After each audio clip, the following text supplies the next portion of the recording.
Bonjour à tous, bienvenue dans ce nouveau rapport de bataille. Donc c'est mon premier rapport bataille 9e âge, ça fait longtemps que je n'en avais pas fait, donc ça y est, j'ai pu enfin rentrer dans les mages, je trouve ça génial. Merci à Niki de m'avoir proposé cette première partie. Donc ce match opposera les forteresses naines à Légion démoniaque, et je vous propose tout de suite d'aller voir un petit peu quelles sont les forces en présence. Côté forceresse naine, donc on a un aïeul de la forge qui est un petit peu stuffé, un maître ingénieur, un Tan porteur de la GB et un autre ingénieur. J'ai mis pas mal d'armes de tir, des sulfateuses, un petit peu tout ça. De l'autre côté, donc en pack, on a 28 barbes grises, état-major complet arme lourde, armes de jet, 10 sentinelles des clans, 15 veilleurs des forges avec une sulfateuse pour le vétéran, 25 phalanges royales. Ensuite, côté canon, j'ai un canon avec une rune enflammée, une rune d'ingénierie, un canon standard, un catapulte, 2 autogères d'assaut, et puis je voulais tester le petit chasseur sol de rancune pour voir un petit peu ce que ça donnait, et un petit peu de magie côté nain avec une enclume, on va voir ce que ça donne. Côté légion démoniaque, on retrouve le fameux fléau du gourou, fureur éternelle, lame éternelle, manteau de fer, élixir d'âme. Ça, je savais que de toute façon, il fallait surtout pas que je le prenne tous avec un seul pack. Il fallait que je lui essaye de lui tendre des pièges. C'est une vraie saleté, en fait. Il faut être clair là-dessus. Un héros d'altération au niveau 2 de l'alchimie, 7ème saut. On a 2 fois 10 horreurs.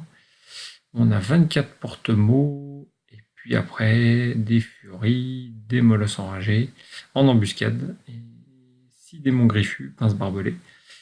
Et le fameux gros amalgame aussi, que je connaissais pas bien. Donc effectivement, c'est peut-être un truc qu'on verra à la suite, il faut peut-être gérer un peu différemment. Ok, et ben on y va tout de suite. Avec le déploiement, donc j'ai terminé le déploiement au premier, j'ai déployé assez vite parce que j'ai vu qu'il commençait à m'en mettre à droite et à gauche. Puis je voulais le premier tour pour pouvoir tirer maximum. Donc comme vous voyez, en fait, il déploie les bêtes d'un côté, avec un pack d'horreur dans la maison, un pack d'horreur tout au fond, les furies sont cachées derrière l'infranchissable au fond, et puis après, la bête du courroux et l'amalgame sont derrière la colline, ainsi que les porte-mots et un nouveau pack de furies. De mon côté, donc côté gauche, j'ai voulu un petit peu protéger en me disant je vais mettre le sol de rancune, on va voir ce que ça peut donner.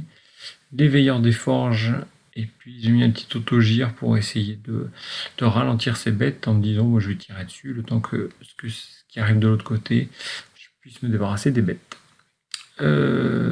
Après j'ai mis les 2 gros packs au milieu, l'enclume un peu caché derrière avec un canon au milieu qui puisse un peu arroser toute la table. Et puis un autogire de l'autre côté pour essayer de ralentir un petit peu ce qui peut arriver. Voilà. C'est parti. Donc côté magie, avant de démarrer, il tire transmutation en or et pour point de mercure. Et puis côté de Sench, il a bûcher karma. Voilà, donc c'est moi qui démarre mon premier tour. Donc je bouge un tout petit peu mes autogires. J'ai pas bougé grand chose en fait, à part rentrer les tireurs dans la maison. C'est à peu près tout. J'attends un petit peu, je le vois revenir, voir un petit peu comment il vient. Donc premier tour, magie, je lance, j'ai 2 dés contre, j'ai 6 dés contre 2, non j'ai une bêtise, pardon, 9 dés contre 7. Je lance un 2d6 force 4 qui fait 7 touches, qui blesse et qui fait 3 morts dans les horreurs qui sont dans la maison. Je lance un d6 force 6 sur le fléau du courroux, il le dissipe à 4d. Ensuite, je fais la rune de résistance sur 2D qui passe. Je crois que je passe ça sur une de mes 2 grosses unités. Et puis, je fais la rune de luisante qui est dissipée. Ensuite, au tir. Alors là, on est parti très fort au premier tour. Le canon. 1, il fait un incident 1. Et il fait le truc 5, donc je crois qu'il tire pas ce tour-là. Le canon, le deuxième canon, il tire sur les bêtes, il touche, il fait 1 PV. Donc ça s'arrête, je tue même pas de bête.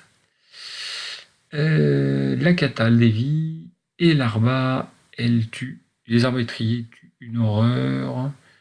Je crois que je dois avoir une horreur qui est tout au fond de la distance des horreurs tout au fond. Donc je fais une horreur au fond. Voilà, on passe au tour 1 des démons. Voilà, bon, je reviens. Ah, pardon, j'ai bougé un petit peu, j'étais un peu vite dans ma vidéo. Moi, j'ai avancé un tout petit peu, histoire de pouvoir tirer d'autres trucs. Voilà. Ensuite, tour 1 des démons. Donc, les bêtes avancent à balle. De l'autre côté, bah, pareil, ça avance très vite. On voit pas les fléaux sur l'image, mais les fléaux, ils restent cachés pardon, les fléaux. Les porte-mots, ils restent cachés derrière la colline. Il n'y a que l'amalgame et la bébête qui montent. Donc, par contre, j'ai pas la bonne photo, mais les deux autogires, ça c'est à mon tour, ils ont avancé à mon tour. Voilà, donc du coup, qu'est-ce qui se passe au tour 1 des démons? Il a 3D contre 2. Il tente un feu d'azur sur mon sol de rancune que je dissipe. Et après, il tente rien du tout. Voilà. Ensuite, les horreurs tirent. Elle tue un veilleur des forges. Et puis c'est tout pour ce tour-là. Voilà, tour 2 des nains. Donc, comme je vous l'ai dit, donc mon premier autogire va se mettre devant les bêtes pour les réorienter. Je mets le soldat de rancune pour pouvoir contrecharger derrière. Je place mes veilleurs des forges pour pouvoir tirer sur les bêtes. Et puis de l'autre côté, je pense, si on voit, voilà, l'autogire, il vient se placer aussi devant l'amalgame pour essayer de le réorienter un petit moment. Et puis, si vous voyez, je place un petit peu mes barbes longues et puis la phalange royale de façon à pouvoir contrecharger si le fléau du courroux décide de charger un des deux packs. Voilà. Les tireurs sont dans la maison. Et en magie, j'ai 3D contre 2. Pardon, j'ai 5D contre 3, parce qu'on a canalisé tous les deux. Ça doit être ça, 5D contre 3. Je tente un D6 force 6 sur le fléau du coup, il est pâmé. Et je tente 2D6 force 4 sur les bêtes, je crois, et c'est dissipé. Ensuite, au tir, la sulfateuse prend un PV sur les bêtes.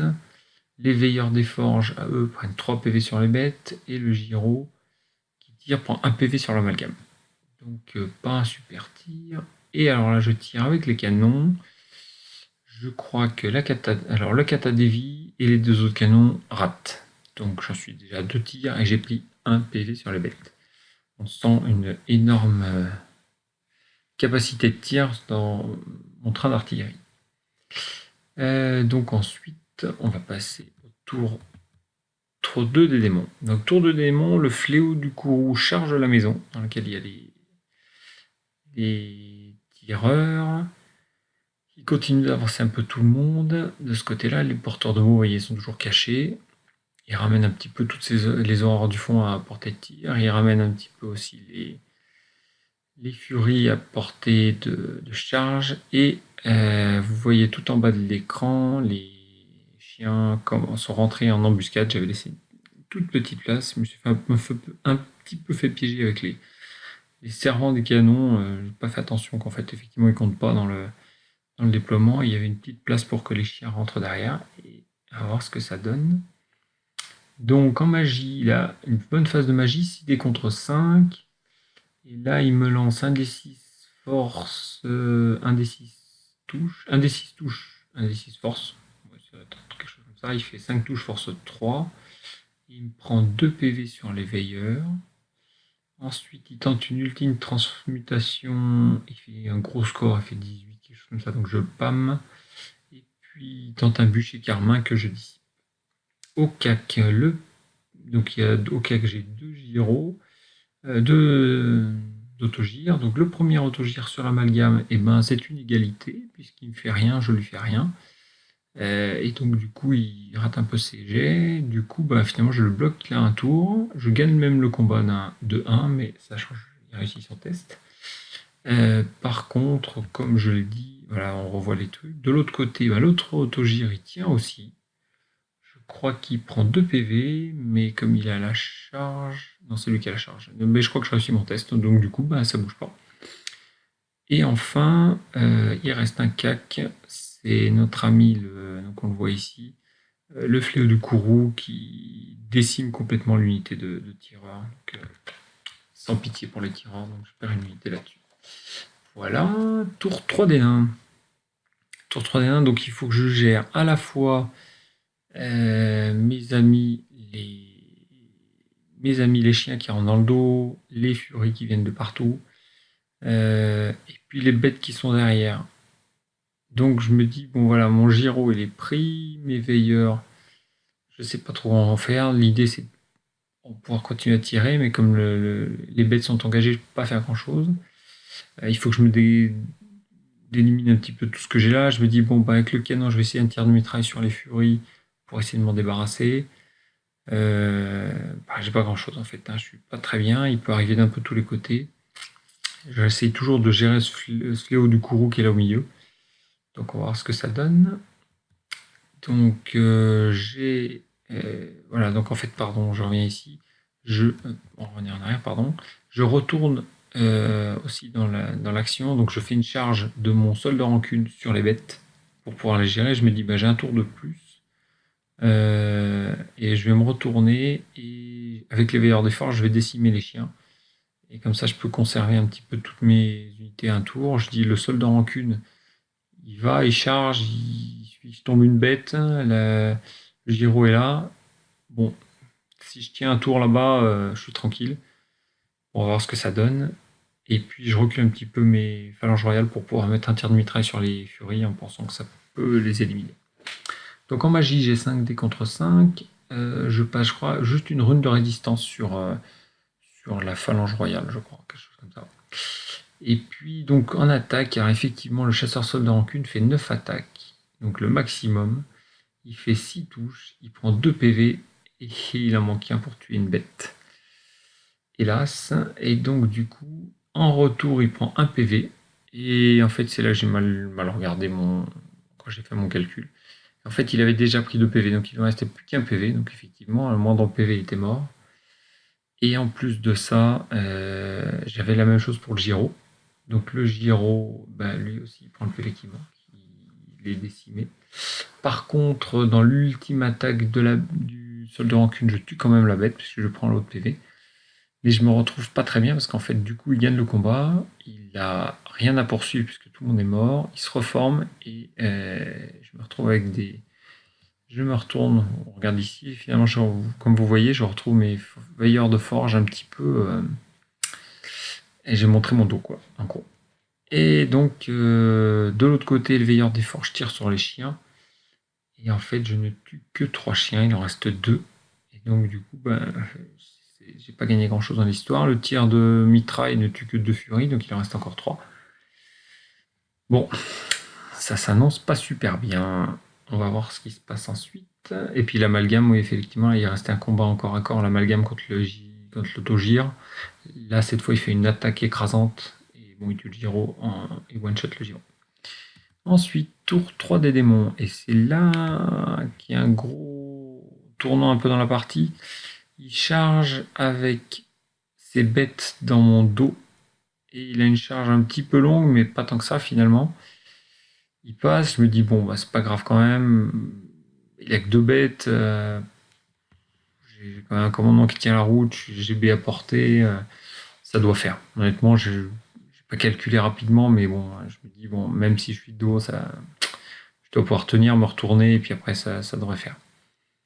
Les chiens chargent le dos du canon, et les furies passent par-dessus, ils vont me charger ma kata. Donc, et sachant que vous voyez le canon à gauche, lui, il peut rien faire, il peut plus tirer de la partie. Donc, voilà, c'est des gros points négatifs pour moi, parce que mon train d'artillerie est en train d'être perdu, les veilleurs des forges sont pas en bonne position, et puis lui, il arrive de tous les côtés, son fléau de Kourou, il m'a tourné autour, l'enclume, elle avait pas là pour longtemps. Ouais, je suis pas bien. Et du coup, donc en magie, il fait 5 dés contre 4, il passe un bûcher carmin sur les bêtes. Je connaissais pas le bûcher carmin. Aïe, ça pique. Et il m'envoie ensuite un, je sais plus quoi, sur les phalanges royales. Une touche force 5. Bon, celui-là, je le dis. Donc il tire avec les horreurs, il prend 2 PV sur les phalanges royales. Ça me pose pas trop de problème. Au CAC, les harpies sur la kata, ils font 3 PV. Et donc il tue la kata, il fait lirer sur l'ingénieur. Le canon, il prend 1 PV, il perd un PV dans les chiens, ça fait match nul, donc on reste en place avec le canon. Et on passe au CAC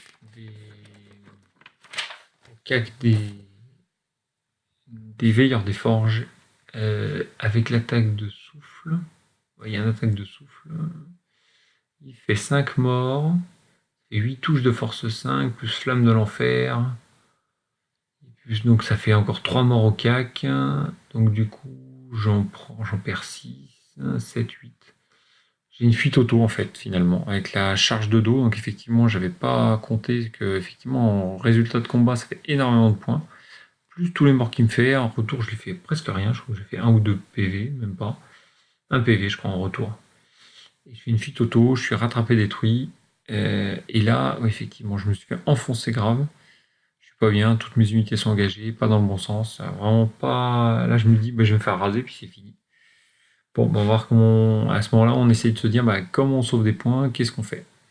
Alors, j'ai oublié de le dire au départ, il y avait quand même un scénario à ce jeu-là. Et le scénario, c'est d'aller prendre le pion central qui est vers la forêt au milieu où sont les horreurs là-haut.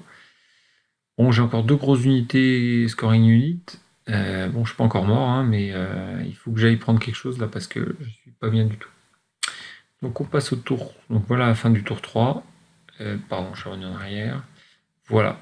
Une autre photo.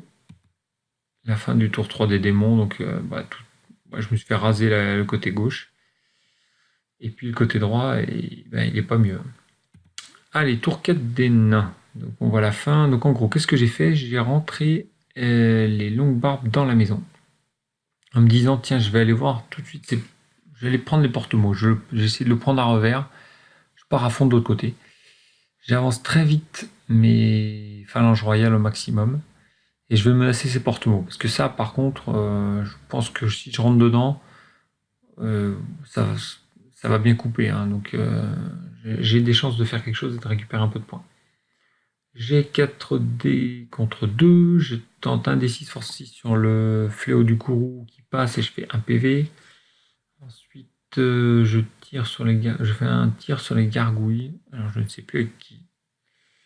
Et je fais un PV aux gargouilles qui se baladent derrière. Voilà, moi je ne sais plus quel sort j'ai. C'est au tir. Je ne sais plus avec qui tire, mais bon. Et au CAC, je crois que l'ingénieur tient encore un tour. Mais il n'y avait que ça au CAC. Voilà, on part au tour 4 des démons. Donc lui, il voit arriver tout ça. Donc il vient me menacer avec son fléau du courroux derrière. Il y a un autre pack de chiens qui rentre. Alors en fait, il fait quelque chose d'un peu malin, même très malin. Il essaye de m'empêcher de sortir de la maison, ou de m'obliger à sortir d'un seul côté. Donc en fait, il bloque un côté avec les chiens, il bloque un côté avec le courroux, il met des harpies de l'autre côté.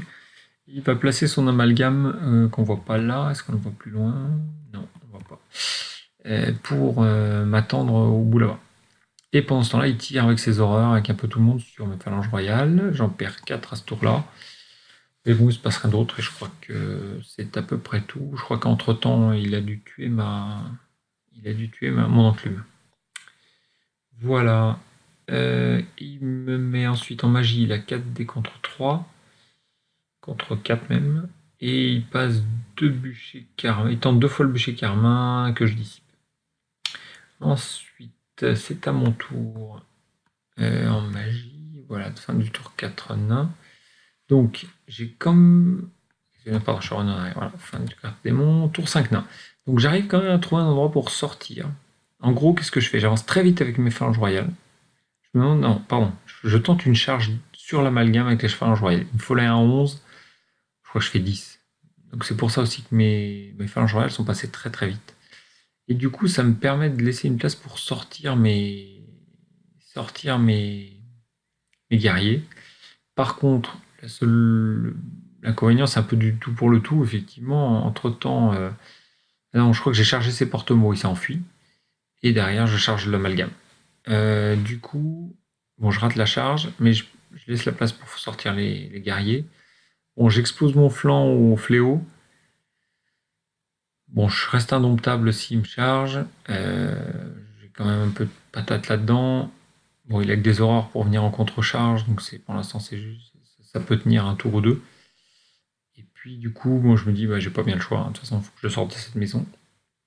Et puis je me passe deux sorts, je crois que je me passe tenace et euh, moins un pour toucher au cac, plus un pour toucher au cac pour moi. Donc c'est pour ça que là, j'ai un peu boosté mon pack, donc ça doit l'embêter un petit peu quand même. Ensuite, pardon, je vais l'envers. Tour 5 des nains. Donc mon ingénieur est toujours là, donc du coup bah, il a nettoyé la table. Comme vous voyez, les bêtes sont venues s'occuper de la. Pardon, sont venues s'occuper de l'enclume. Et du coup, ben, l'ingénieur tient toujours le coup derrière. On va voir ce qui se passe. De mon côté, j'ai. C'est la fin du tour 5. Voilà, je suis sorti. Donc au tour 5 démons. Il se rapproche du centre de la table. Il a les horreurs qui tiennent le pack, qui tiennent l'objectif. Et l'amalgame, j'ai commencé à savoir un petit peu ce que ça pouvait faire. Et c'est là que j'ai vu qu'il est venu tirer avec sa bébête. Donc il lance en magie, il a 3 dés contre 1. Il lance un bûcher carmin qui fait 8 touches force 5. Et je perds 6 longues barbes sur le coup. 6 barbes grises. Ensuite, il tire, je crois qu'il tire avec son canon. Il doit encore m'en tuer quelques-uns. Des phalanges royales, je crois, avec son lance-flamme. Donc peu à peu, mes unités diminuent. J'ai plus grand-chose. Il rallie bien sûr ses porte-peste au fond. J'ai plus beaucoup de solutions. Il me reste un tour. Voilà, donc vous voyez mon pack de longue barbe qui perd petit à petit. Il vient mettre ses furies pour réorienter mes phalanges royales. Bon, et ben il va falloir que je tente quelque chose. Et en fait, sur ce placement-là, il fait une erreur parce qu'en fait, ces aurores bleues, qui sont vers la forêt, sont à portée de charge des barbes grises. Et en plus de ça, il n'a pas de scoring unit à porter. Donc si j'arrive à les prendre, et ben du coup, c'est moi qui ai la scoring unit. Je me suis éloigné de toutes ces charges. Si je leur rentre dedans, je les coupe. Donc là, c'est jouable. Il faut que je tente le coup. Et c'est un peu ma dernière chance pour sauver quelque chose dans cette partie. Voilà. Donc, je charge. Je les découpe. Et en magie, j'arrive quand même à buffer un peu. Je fais -1 pour blesser de sa part. Je suis camouflé et j'ai +1 pour toucher. Donc du coup, je me retrouve quand même avec un pack un peu costaud. Je charge aussi avec les phalanges les furies, hein, quitte à prendre quelque chose. Et du coup, comme vous voyez, je me retrouve avec une unité qui est encore assez conséquente. J'ai pris l'objectif. Bon, puis mes unités sont toujours là. Donc finalement, c'est moins pire que ce que je pouvais espérer à un moment donné. On va voir ce qu'il fait au 6e tour. Donc je m'étais reformé pour attendre les porte-mots. Je pensais qu'il allait quand même venir avec une multi-charge. Bon, j'avais quand même un général là-dedans, une GB, j'avais quelques persos intéressants. Et puis bon, ça tape quand même fort les phalanges royales, donc bon, il voulait pas venir dedans. Honnêtement, il avait gagné la partie quasiment. Par contre, donc son objectif à lui, c'est de me réduire quasiment au minimum l'unité des barbes grises. Donc il va me lancer plein de choses. Une ultime transformation à 5D qui passe, parce que je fais 5 x 2 pour dissiper à 5D. Donc, il passe à nouveau un bûcher carmin qui me fait 4 PV. Et je crois, voilà, j'arrive, j'en perds 8 ou 9. Et finalement, je me retrouve à avoir que 6 ou 5 ou 6. Et donc, du coup, j'ai suffisamment de de figurines pour tenir l'objectif. Donc il prend la moitié de l'unité, mais je tiens toujours l'objectif à la fin du jeu. Et effectivement, je me suis rendu compte que ce jeu d'objectif est non négligeable dans le 9e âge. Effectivement, il permet de pas de se faire tabraser du coup, de garder un peu d'intérêt même si on est mal embarqué. Voilà un petit peu ce carnage final. Et du coup, comme vous allez le voir, en fait, donc il me prend 1372 points, je lui en prends 310. Et donc, normalement, ça fait un 15-5. Mais comme je prends l'objectif, finalement, ça fait qu'une victoire mineure pour lui. Je me retrouve avec un 12-8. Donc, effectivement, je ne saurais que recommander à tous les nouveaux joueurs de 9e âge de bien étudier les possibilités qu'on a avec les objectifs finaux, surtout quand c'est serré. Parce qu'effectivement, là, ça fait vraiment la différence. Quand c'est un peu moins serré comme ça l'a été ici, bah, effectivement, on arrive à être pas très très loin et à sauver ce qu'on peut sauver. Donc c'était assez sympa. Effectivement, je sais toujours pas comment gérer ce fléau du courroux qui vous vole par-dessus et puis qui, si vous allez le taper, vous vous ramassez grave. Par contre, l'amalgame, effectivement, ça souffle, mais je pense que si j'y vais avec un pack, je le dézingue. Donc effectivement, j'aurais dû être plus agressif avec cet amalgame. J'en ai eu un petit peu peur au départ. Je pense que c'est mieux, j'aurais peut-être dû essayer de taper les horreurs. Le problème des horreurs, c'est que l'air de rien, avec leur éclair de feu, je crois, leur arme de tir, plus qui est feu de l'enfer dessus, je crois, bah ça vous prend des PV, des PV, des PV. Pas beaucoup à chaque fois, mais au final, ça graine, quoi. Donc il faut faire attention. Et puis je voulais quand même remercier cette fantastique arme de tir et batterie de tir que j'avais, puisque dans tout et pour tout, avec 2 canons et une catapulte, je crois que je fais 1 PV à une bête. Donc effectivement, une armée naine qui fait 1 PV de toute la partie avec ses armes de tir, eh ben, elle a peu de chances de gagner quoi que ce soit. Parce que je pense que si je tape les bêtes au départ, c'est pas pareil. J'ai la veilleur des forges qui reste, et effectivement après c'est plus difficile pour lui. Je pense que je peux gérer d'autres choses. Là vraiment, je remercie pleinement mes armes de tir à charge de revanche.